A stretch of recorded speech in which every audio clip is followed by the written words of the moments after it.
Bueno. Muy buenos días, amados hermanos. Vamos a, vamos a comenzar el estudio de la confesión de fe. Les invito a que tomen sus lugares para poder comenzar. Y antes de iniciar, hermanos, vamos a pedir la gracia y la bendición del Señor para este tiempo. Vamos a orar, hermanos. Padre, te damos gracias, Señor. Gracias, Padre, por permitirnos, Señor, en este santo día poder reunirnos. Gracias, Padre, por tu grande misericordia, Señor, al proveernos de salud, al proveernos, Señor, para que hoy podamos estar aquí, Señor, reunidos. Te damos gracias, Padre, por el tiempo de estudio, Señor. Ayúdanos, Señor, a poder tener claridad en estas doctrinas, Señor, de la Escritura. Padre, particularmente te queremos pedir, Señor, por este capítulo, Señor, 19 que hemos estado aprendiendo, Señor, y que hoy terminamos. Señor, que en este resumen podamos tener claridad, Señor, de este tema tan importante para la iglesia.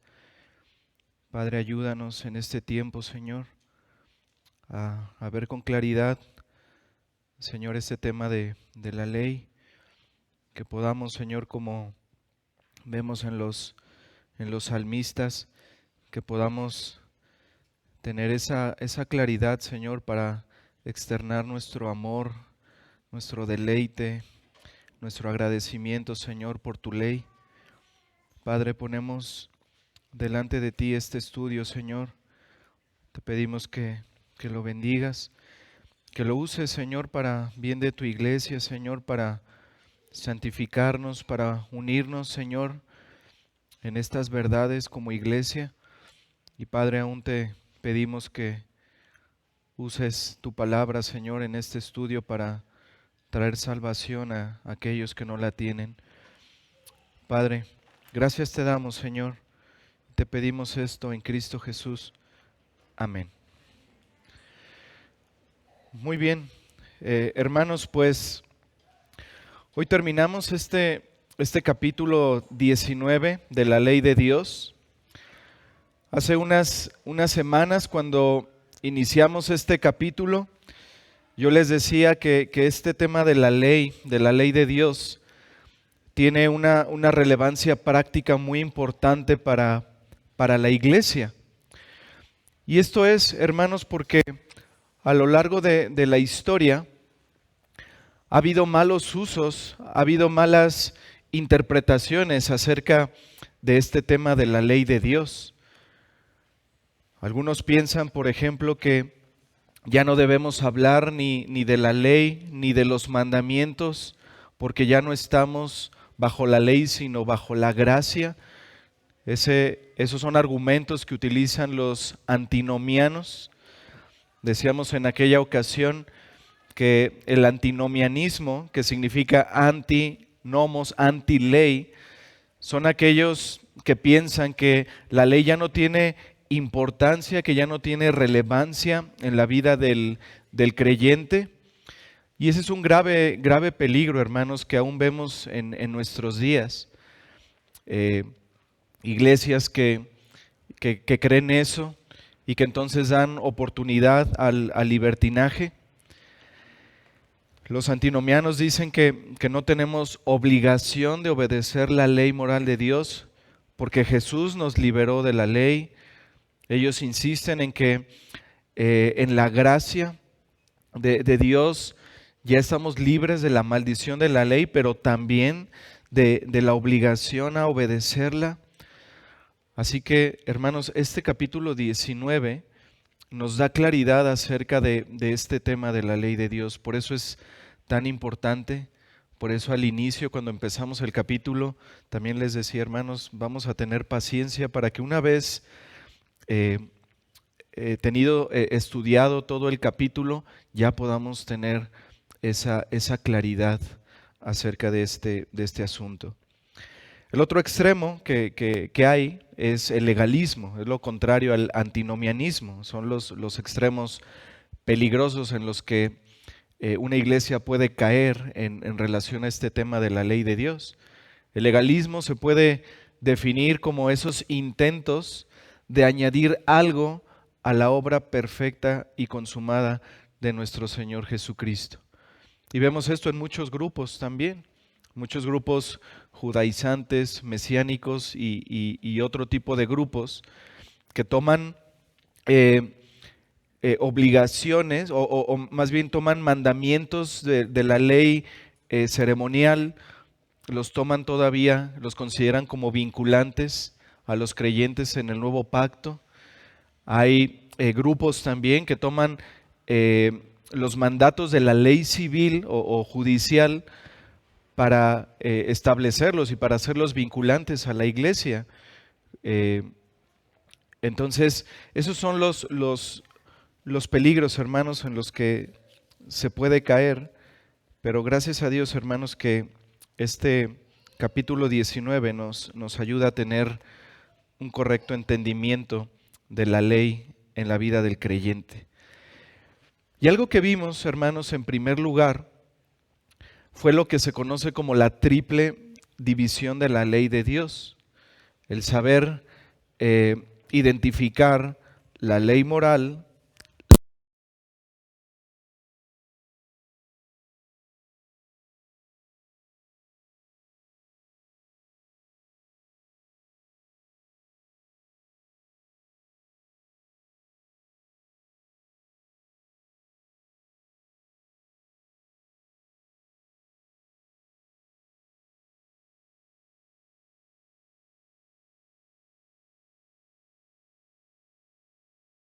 hemos visto y terminamos finalmente con el párrafo 7, que es como el sello de este capítulo. Este capítulo comienza explicándonos en los dos primeros párrafos la ley moral. Y este tema es tan importante, hermanos, que la confesión, después en el párrafo 5 de este capítulo, va a regresar nuevamente a la ley moral. El párrafo 6 amplía los usos y la utilidad de la ley moral y sella en el párrafo 7 aún con la ley moral. Entonces, en estos dos primeros párrafos que hablan acerca de la ley moral, la confesión nos dice que esta ley fue dada como una ley de obediencia universal. Es decir, que es para toda la humanidad, para todos los hombres, en todos los tiempos, en todas las épocas y en todo lugar. Es perpetua. Y nos dice en estos dos primeros párrafos que esa ley fue escrita en el corazón de Adán en el momento de su creación. Estos dos párrafos también nos enseñan que esa ley moral, después de la caída de Adán, continuó siendo esa regla de perfecta justicia. Nos dice también que esta ley moral se resumió en los 10 mandamientos que Dios le dio a Moisés en tablas de piedra. Eso es lo que vemos en un inicio sobre la ley moral. Después, cuando llegamos al párrafo 3, la confesión nos habla acerca de la ley ceremonial. Y nos dice acerca de la ley ceremonial que esta ley contenía varias ordenanzas tipológicas que prefiguraban o apuntaban hacia nuestro Señor Jesucristo y hacia su obra. Estas leyes ceremoniales, hermanos, como dice la confesión, esas ya fueron cumplidas y fueron abrogadas por nuestro Señor Jesucristo. Entonces, hermanos, el entender la triple división de la ley nos ayuda a entender qué es lo que sigue vigente, qué es lo que es vinculante aún para los creyentes en el nuevo pacto y qué es lo que ya fue abrogado por el Señor Jesucristo. Entonces, en cuanto a la ley moral, hemos visto, es algo perpetuo para todos, para toda la humanidad en todos los tiempos, épocas. Pero en cuanto a la ley ceremonial, nos dice que eso ya tuvo su cumplimiento en el Señor Jesucristo, porque su fin era prefigurar, era señalar a algo que vendría después. Y entonces cuando eso ya tiene su cumplimiento en la llegada de nuestro Señor Jesucristo, en su obra en la cruz del Calvario, eso ya queda abrogado. Entonces es algo que ya nosotros no debemos practicar. Las cuestiones ceremoniales del Antiguo Testamento, y es algo que no es vinculante para nosotros. Sin embargo, como vimos, hermanos, eso no significa que no sea de utilidad, porque como nuestro hermano Frank bien ejemplificó, en esas leyes ceremoniales nosotros podemos ver de mejor perspectiva, en una mejor perspectiva, la obra de nuestro Señor Jesucristo. Decía el hermano, como en una maqueta, podemos ver que esos sacrificios apuntaban a Él, que esos rituales que hacían los sacerdotes en el tabernáculo y luego en el templo apuntaban a Cristo. Entonces podemos tener un panorama más amplio, podemos deleitarnos cuando vemos eso en la obra del Señor Jesucristo. Pero ya las prácticas de la ley ceremonial ya no son vinculantes para nosotros, ya tuvieron su cumplimiento y ya han sido abrogadas por Cristo. Luego, en el capítulo 4, la confesión nos explica la ley civil o judicial. Y aquí aprendimos, hermanos, que en cuanto a la ley civil, que la ley civil tuvo un propósito específico que fue dada para un pueblo específico, en un tiempo específico y en un lugar específico. Esas leyes civiles, hermanos, fueron las que ayudaban a que Israel pudiera gobernarse bajo la teocracia que había en aquel entonces. Entonces eran leyes, hermanos, que debían ser practicadas específicamente por los israelitas, o sea, un pueblo específico, en un tiempo específico, que fue el periodo teocrático en particular. Pero pasa algo similar que con las leyes ceremoniales. Estas leyes civiles cesaron cuando la teocracia terminó. Estas leyes civiles, hermanos, ya no son obligatorias para nadie. Ya no debemos buscar nosotros establecer una teocracia en nuestros días, como lo hacen grupos teonomistas que buscan eso. Y vimos en esa lección cuál es la voluntad del Señor para con nosotros los creyentes en cuanto a nuestro gobierno. Orar por nuestras autoridades, por los que están en eminencia, para que el reino de Dios siga avanzando, para que la iglesia tenga esa libertad de predicar el evangelio, de reunirnos con libertad, pero no buscando establecer que volvamos a la ley civil en todas sus especificaciones en nuestros días. Entonces, de esto aprendimos, hermanos, que aunque ya no son vinculantes para nosotros en cuanto a su práctica, sí son vinculantes en cuanto a sus principios, únicamente.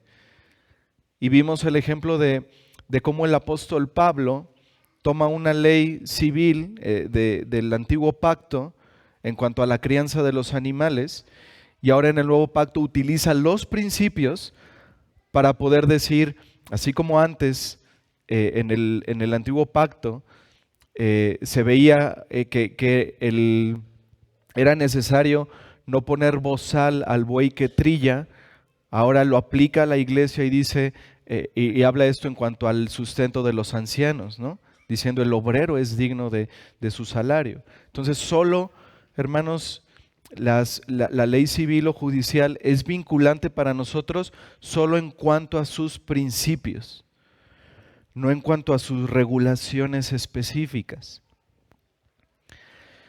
Y luego en el capítulo 5, la confesión retoma la ley moral, dada la importancia de esta, porque esa sí es vinculante para nosotros. Y en el capítulo 5 vimos que mientras la ley ceremonial y la ley judicial, destinadas a un tiempo y a un lugar específico, han expirado, queda en vigor una ley, la ley moral. Y el párrafo 5 es muy claro, hermanos.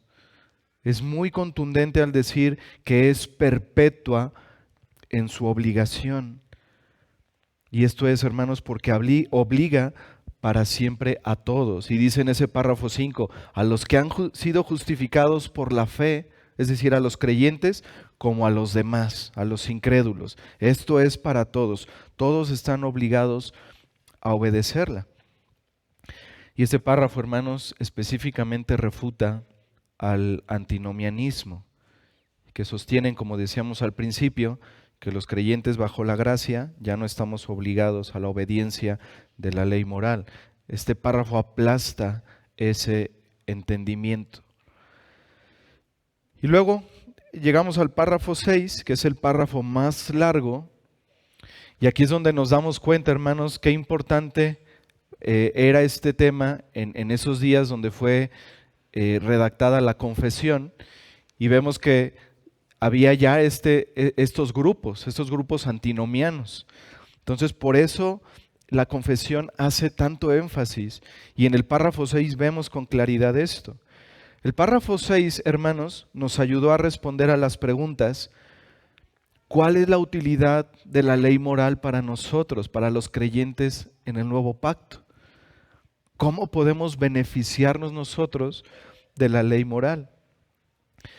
Y aquí vimos, hermanos, que en este párrafo, que ya no estamos bajo la ley para ser condenados por ella, que ya no estamos bajo la ley como en un pacto de obras, que la ley no es un medio para alcanzar la salvación, y en ese sentido es en el que la Escritura nos dice que ya no estamos bajo la ley. Somos salvos solo por fe en Cristo, por la obra de Cristo a nuestro favor, y la Escritura nos dice que la ley ya no nos condena. Pero también vimos en este párrafo 4, en este párrafo 6, 4 utilidades de la ley moral para los creyentes. Es decir, cuáles son los beneficios para nosotros, cómo nosotros podemos utilizar la ley moral. Y vimos 4 utilidades que vimos la semana pasada, y que el hermano Karim también utilizó ilustraciones muy buenas para entender este punto. Vimos la primera utilidad de la ley moral, que es como una lámpara, decía nuestro hermano Karim. Es como una lámpara que nos revela cuál es la voluntad de Dios para con nosotros. También vimos en segundo lugar que la ley moral es útil porque es como un espejo. Es como un espejo en el cual nosotros nos podemos ver, y la ley moral nos refleja y nos permite ver nuestro pecado, nos convence del pecado, nos humilla y nos lleva al arrepentimiento y al Señor Jesucristo.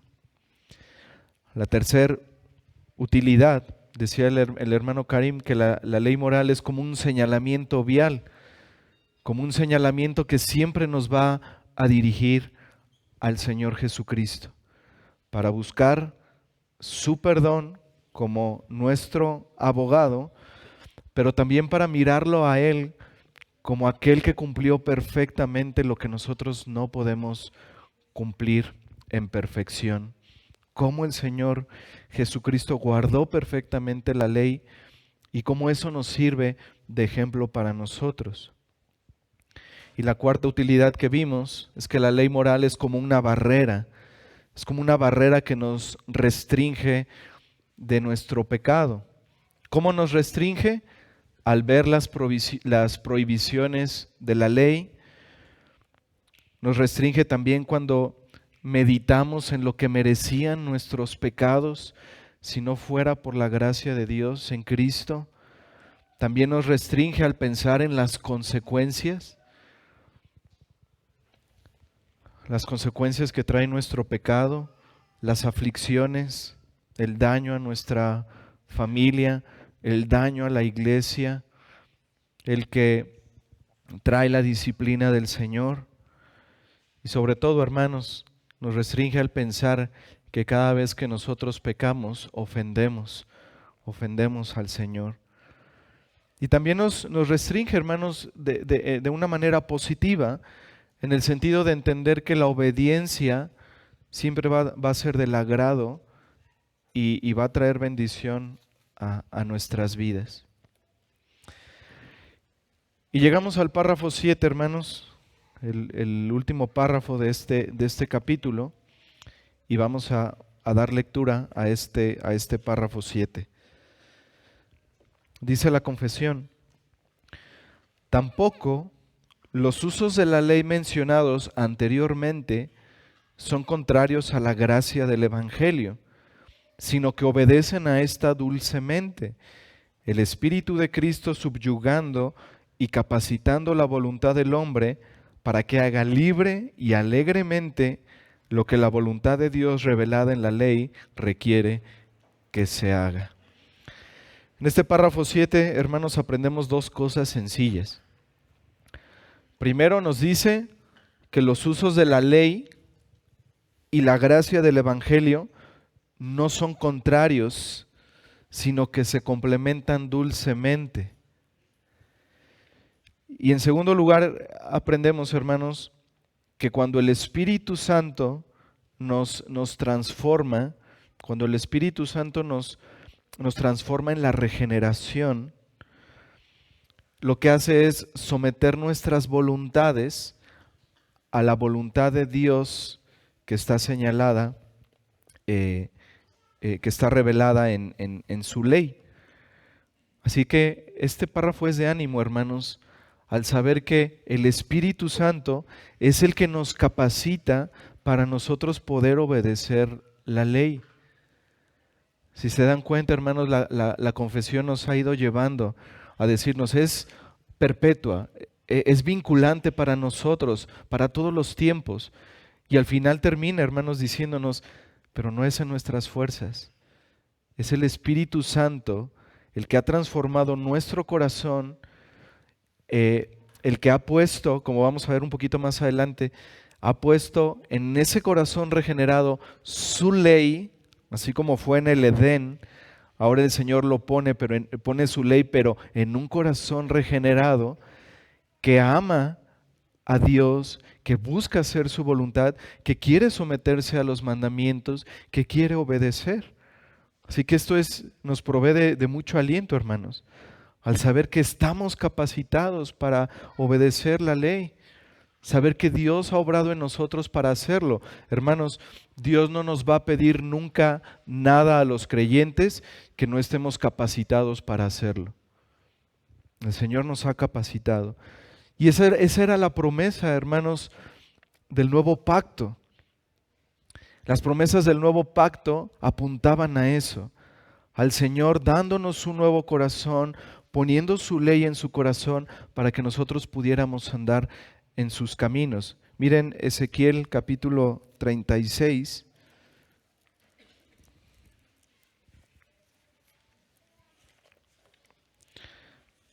Ezequiel 36,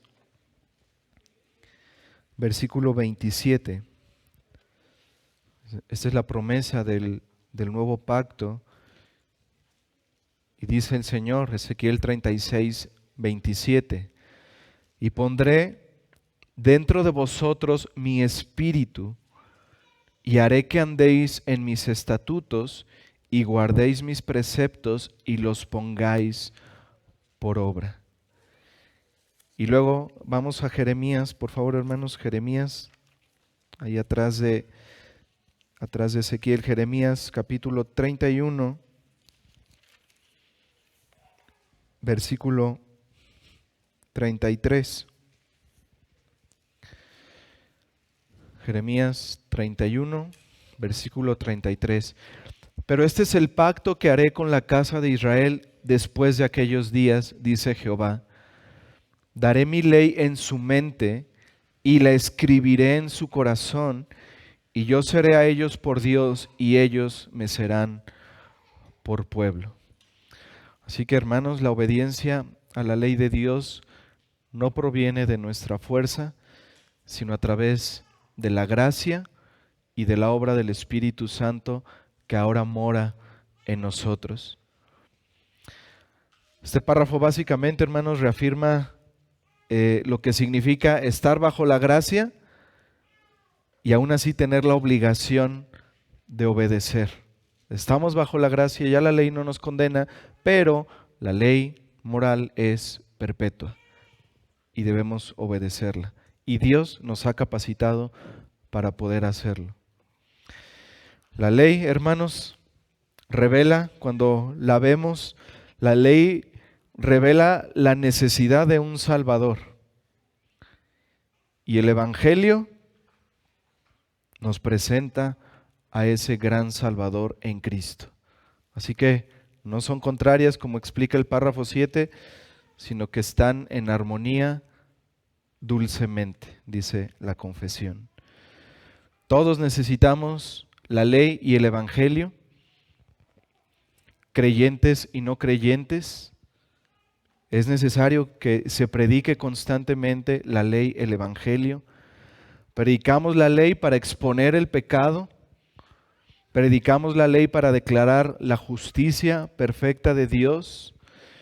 Declaramos la ley para recordar lo que merecen nuestros pecados, pero también predicamos el Evangelio para poder proclamar que nuestros pecados han sido perdonados en Cristo, que Cristo vivió una vida perfecta, cumpliendo perfectamente la ley de Dios, y también para proclamar que Él en la cruz del Calvario recibió la maldición de la ley que debía caer sobre nosotros.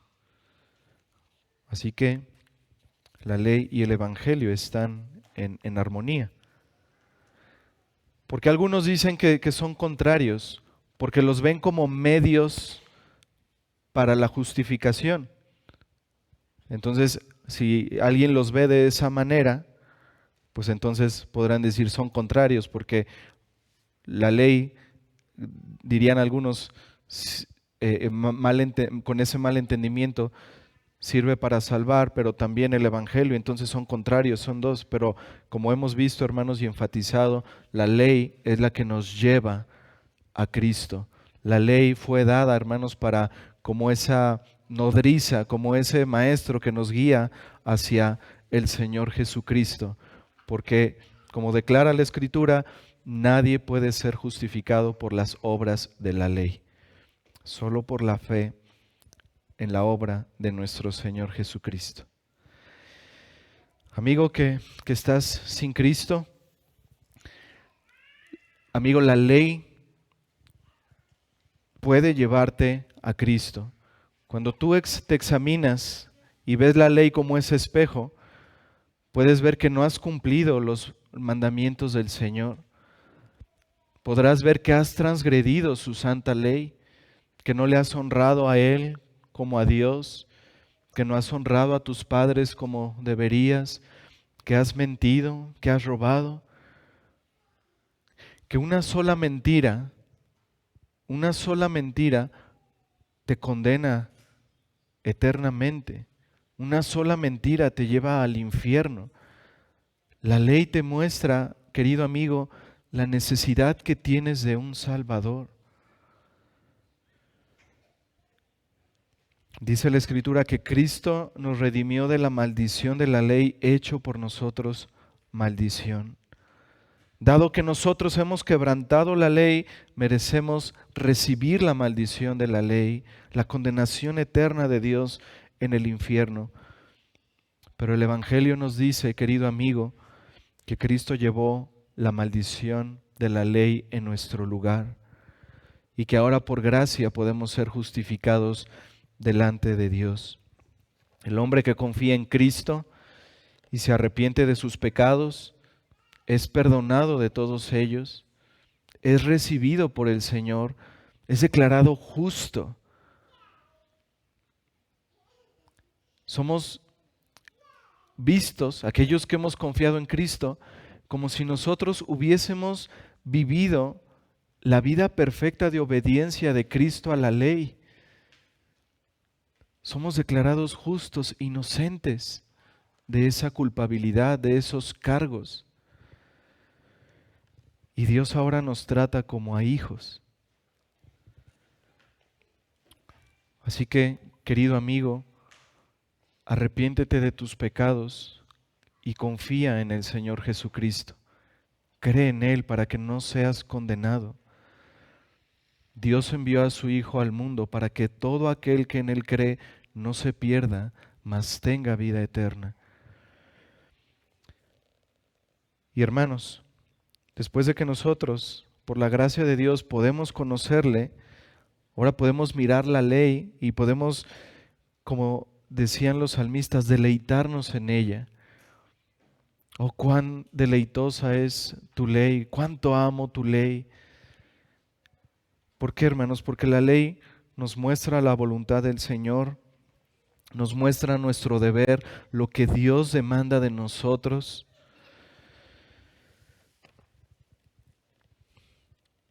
Debemos saber, hermanos, que Dios es un Padre amoroso que ordena lo bueno y prohíbe lo pecaminoso.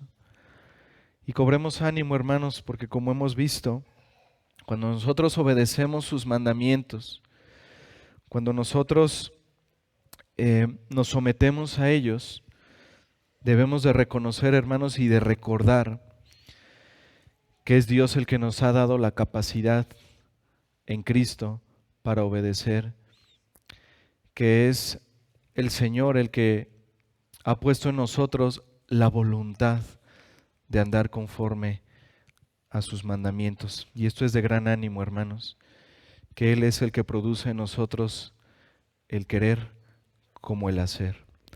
Terminemos, hermanos, leyendo un par de versículos en Apocalipsis, capítulo 14.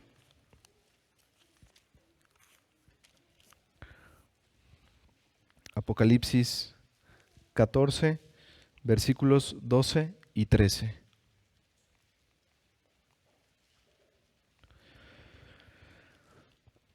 Apocalipsis 14, versículo 12. Aquí está la paciencia de los santos, los que guardan los mandamientos de Dios y la fe de Jesús. Oí una voz que desde el cielo me decía, escribe, bienaventurados de aquí en adelante los muertos que mueren en el Señor. Sí, dice el Espíritu, descansarán de sus trabajos, porque sus obras con ellos siguen. Oremos, hermanos. Padre, te damos gracias, Señor. Gracias por este tiempo de estudio, Señor. Gracias porque hemos podido estudiar este tema tan relevante para la iglesia de la ley de Dios. Te agradecemos, Padre, por ayudarnos a poder entender con mayor claridad, Señor, estas doctrinas de tu palabra. Padre, gracias también porque hemos podido recordar la obra que has hecho en nosotros, Señor, la obra de Cristo, la obra que has hecho en nuestros corazones, Señor, cómo nos has regenerado, cómo has puesto un nuevo corazón en nosotros que ama tu ley, que has dado a tu Espíritu, Señor, a cada creyente, y que tu Espíritu nos capacita y nos guía, Señor, a tu ley, a obedecerla, a amarla. Gracias te damos, Padre. Recibe toda gloria, Señor, y toda honra en Cristo Jesús. Amén.